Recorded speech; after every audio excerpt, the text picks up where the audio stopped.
Assalamualaikum warahmatullahi wabarakatuh. Kita masuk tajuk yang keempat, iaitu matematik pengguna di bawah tajuk percukaian. Okey, kita lihat yang pertama, 4.1. Apa maksud percukaian? Percukaian tu ialah proses memungut sebahagian hasil daripada individu atau syarikat.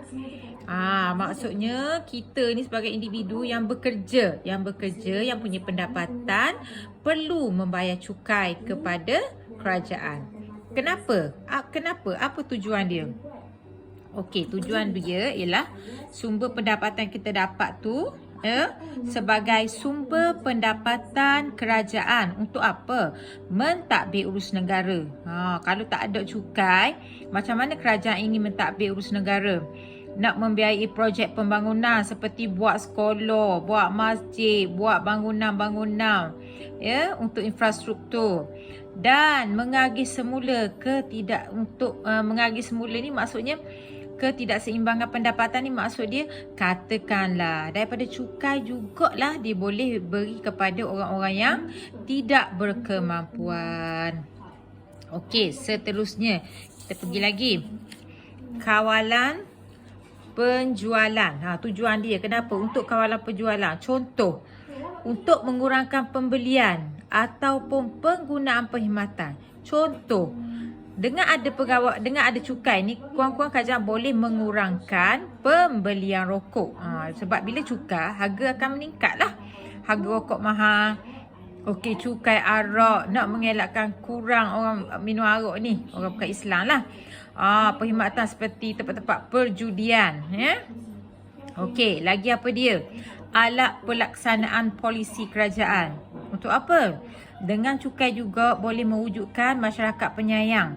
Sebab apa? Dengan adanya pelepasan cukai untuk rawatan perubatan ibu bapa. Kalau kita beri derma, maksudnya contoh individu bagi derma yang dinyatakan oleh kerajaan lah. Derma ke siapa? Bukan semua macam saya derma ke anak murid. Sumbang anak murid tak boleh. Contoh, beri kepada jabatan kebajikan ke rumah anak yatim. Okey, lepas tu alat kawalan untuk menstabilkan ekonomi negara. Cukai juga ni adalah untuk kawalan untuk menstabilkan ekonomi negara. Tak ada cukai macam mana nak mentadbir kan? Okey, seterusnya. Jenis-jenis cukai. Ada berapa banyak lah. Yang pertama, cukai pendapatan. Cukai pendapatan ni untuk siapa? Dikenakan kepada individu yang bergaji atau syarikat. Contoh, cikgu, mak awak, ayah awak cikgu. Kenalah cukai. Kerja apa lagi? Engineer. Syarikat-syarikat besar. Siapa kutip cukai ni? Lembaga hasil dalam negeri. Jadi setiap individu ataupun syarikat perlu melaporkan cukai mereka, pendapatan mereka menggunakan borang nyata cukai pendapatan, iaitu BNCP. Jadi semua orang kena isi BNCP. Sekarang ni kita buat online je. Okey, tarikh akhir biasa BNCP ni untuk setiap tahun adalah 30 April untuk individu dan 30 Jun untuk syarikat perniagaan. Okey, ni cukai pendapatan. Yang kedua, cukai jalan. Cukai jalan ni dikenakan kepada semua pengguna jalan raya yang memiliki kenderaan. Motor, kereta, lori, semualah. Siapa kutip ni? JPJ. Okey, cukai pintu. Cukai pintu dikenakan kepada semua pemilik kediaman, bangunan komersial, tanah kosong yang tidak buat apa-apa. Okey, nama lain bagi cukai pintu ialah cukai apa? Cukai taksiran. Biasa PBT lah. Kutip cukai ni PBT. Kalau dulu Majlis Bandaraya lah kita panggil. Okey, cukai tanah. Cukai tanah ni dikenakan kepada pemilik tanah pertanian. Contoh, kita ada tanah pertanian, kita usahakan dia, kena cukai tanah. Perusahaan, kita buat perusahaan, tanah kita tu ada kilang, ada warehouse benda, kenalah. Dan tanah yang ada bangunan. Okey, lepas tu siapa kutip ni cukai ni? Pejabat tanah dan galian. Okey, seterusnya cukai jualan dan perkhidmatan. Benda cukai jualan ni, cukai yang dikenakan terhadap pelbagai barangan bercukai. Okey, bila dia kena? Peringkat pengeluaran dan pengimportan.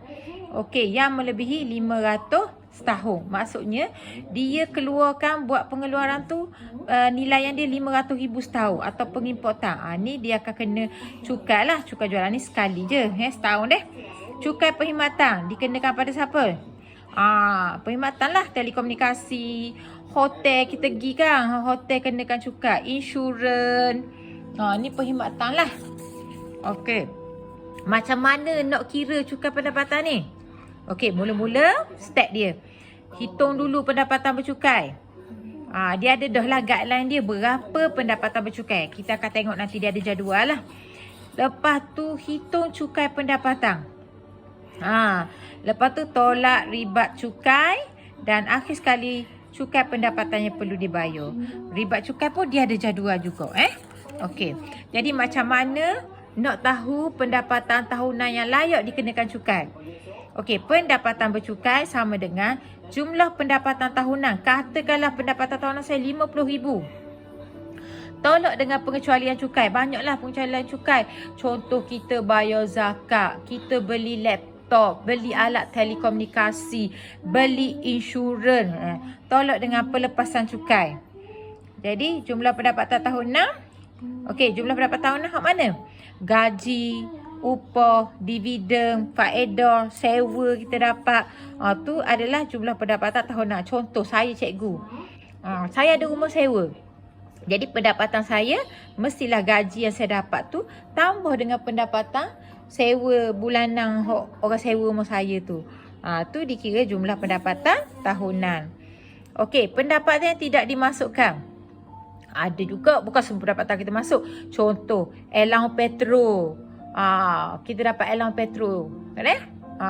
Lepas tu subsidi perumahan, allowance rumah lah. Lepas tu manfaat perubatan, dapat manfaat perubatan. Yang tu tak boleh kira lah. Maksud tak kira sekali dalam pendapatan bercukai. Pengecualian cukai. Pengecualian cukai ni diberikan kepada perbelanjaan peribadi. Contoh, kita beri sumbangan atau derma. Derma ke rumah anak-anak yatim.